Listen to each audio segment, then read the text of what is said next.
nous avons organisé cette deuxième journée euroise de psychiatrie, toujours en partenariat entre le nouvel hôpital de Navarre et la clinique des Portes de l'Eure. Et ce partenariat est extrêmement important pour nous, parce que c'est les deux opérateurs de psychiatrie au sein du département, et pour montrer que les coopérations et les collaborations publiques-privées sont possibles, sont nécessaires, et on doit les maintenir et les développer. Cette journée a été dédiée à un thème essentiel de psychiatrie, qui est celui de la résistance thérapeutique. Organisation de cette deuxième journée de psychiatrie euroise, avec des intervenants régionaux et nationaux que je remercie. C'est un thème qui nous interpelle tous les jours et qui a surtout, et je vous propose d'y réfléchir tout au long de la journée, ouvre considérablement le champ de la psychiatrie. On est confronté régulièrement à la résistance au traitement.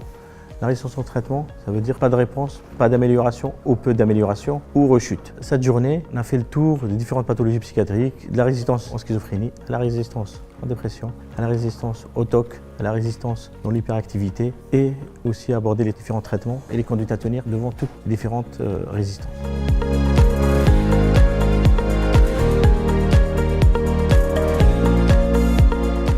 La journée sur la résistance dans les troubles psychiatriques a été faite avec des orateurs de très bon niveau, ce qui est un bon signe pour une journée de ce registre-là. Et je trouve que quand on a autant de bons orateurs très spécialisés dans les sujets, des lectures différentes, l'imagerie, l'épidémiologie, la pharmacologie, la génétique, on a tous y gagné, ne serait-ce qu'au niveau clinique, avec des optiques différentes qui nous permettent aussi d'enrichir notre arsenal thérapeutique. Ma thématique va être autour aujourd'hui de la résistance dans les troubles du comportement alimentaire, en prenant comme exemple l'anorexie mentale, qui est probablement une des pathologies chefs de file des troubles du comportement alimentaire. Et je voudrais exposer comment la résistance fait partie du concept même de troubles du comportement alimentaire. Donc ce n'est pas un obstacle, un frein, une difficulté à contourner, c'est au contraire le cœur de la maladie qu'il faut affronter.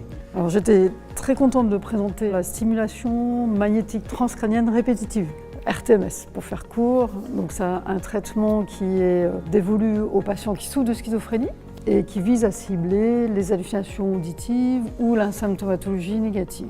C'est un traitement qui est très intéressant parce qu'il est non invasif, le patient est traité en ambulatoire et il est très bien toléré.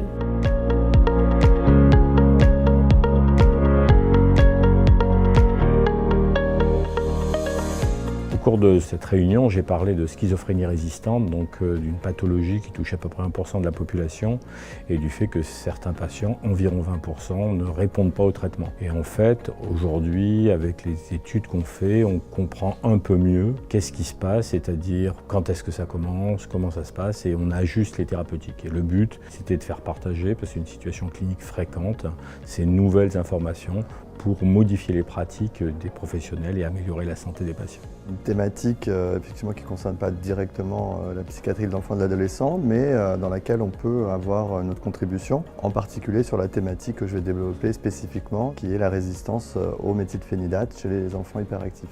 Donc le message peut-être important qui est à retenir, c'est que la résistance sera vraiment au second plan si le diagnostic est bien fait et les comorbidités prises en charge.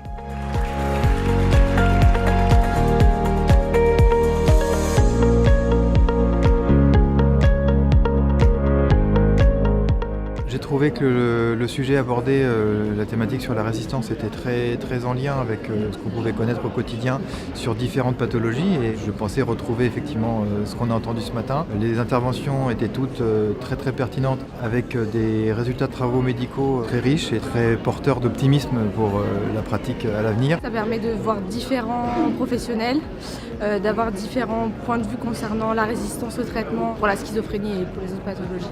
Donc c'est toujours du plus. Sachant que c'est mon premier stage en psychiatrie, donc c'est toujours du plus.